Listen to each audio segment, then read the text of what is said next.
Hello there. I hope you're having a good Friday. This is Fun Friday Talk, and I just wanted to come and tell you about some of my wins this week.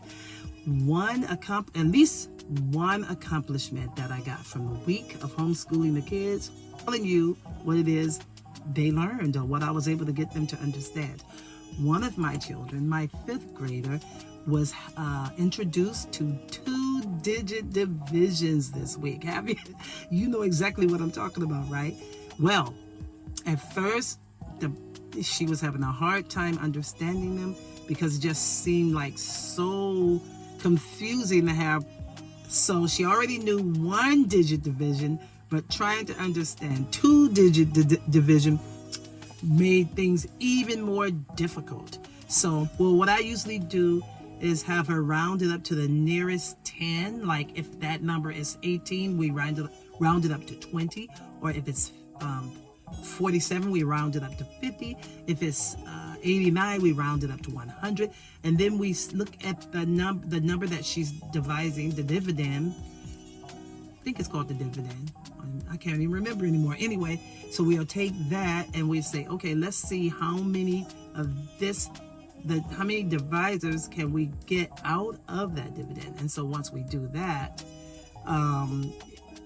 she can add really quickly, and then it makes it much easier for that concept to understand. So that is a win from this week. So, have you ever thought about your reason, your why? I often talk about my why that I homeschool. Some people think that when you homeschool, that you're being like a helicopter mom, or you're just being overbearing. But no. I have really deep-seated reasons for why I wanted to homeschool my kids and why I wanted to be a stay-at-home mom. When I was young, a very, very teeny young girl, I never really had the protection that I should have had as a young girl. And I certainly didn't have the opportunities that I have to offer my children at this time of their lives. I had a lot of childhood dreams, a lot of things I wanted to do, a lot of things I wanted to learn. I felt that I loved learning. I was a very smart young girl, but guess what? My environment did not allow for that. My environment did not nurture me when it came to learning and understanding and giving. So for my children, I wanted to offer them something different. I didn't want to make it so that they missed out. I wanted to be able to provide everything for them that I didn't get. Let me share a story with you. One time when I was, I don't know what grade I was in, but I know I was in the elementary school. I was in the choir, and I would join anything that I could when I was in school because I loved doing things and learning new things. So I was in the choir, and I can clearly remember looking out in the audience as we were standing there, all of us dressed in our little school clothes, standing up on the bleachers. I don't really know what we were on, but they were rides. We were like, know how those risers are. Well, we were there, and I remember standing looking around. I didn't see anybody there for me, not anyone from my family. And even though I don't let that bother me, like I don't dwell on it, but I can remember it, that's what happened, and I didn't want that kind of thing happening to my children. So that's why I'm so serious about my kids and their homeschooling and what I provide to them. That's just one aspect of it. So what I want to do is give you a piece of wisdom, which I think is wisdom. I want to give you a piece of wisdom because maybe you are a beginner homeschooler. That's who I am really mostly talking to. Although this can apply to all levels of homeschooling, but I want you to know that as you homeschool your children,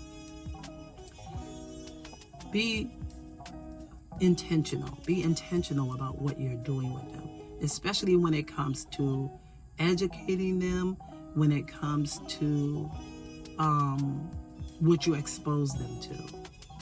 And don't allow your childhood trauma to become their trauma. Make it better for them. I don't want you to give up. If there's something that your child is not getting as you're homeschooling, don't give up. Just like with my teaching my child 2-digit division this week, she was so frustrated. She didn't think she would ever get it, but eventually she got it. Don't give up. Just keep going. Keep trying over and over again. And if it's something you don't understand, then what you do is you find someone that can help you. You are the parent. You are the homeschooling teacher. You have your child's future in your hands. So it is your responsibility to find a way to help that child to comprehend what it is they're supposed to learn. So all I'm saying is it can be done. Don't give up. I have had children who have had ADHD, they have apraxia, and they just don't or didn't get it. But you can do it. So there you have it. That's been my week, and I hope that you've enjoyed the conversation, and I hope you enjoyed the week. And let me remind you to leave me a comment. So if you would like to contact me, look down in the description and there's a link for you to schedule a 30-minute call. And it's free. Don't worry, it's a free call. And you can call me up and we can talk about it. If you need help starting homeschooling, I would be so delighted to help you. And if you would need help just organizing your day, just call me up. My name is Adrienne Brown. I'm the Homeschool Mom of 8, and I would love to help you. Be sure to call me, okay?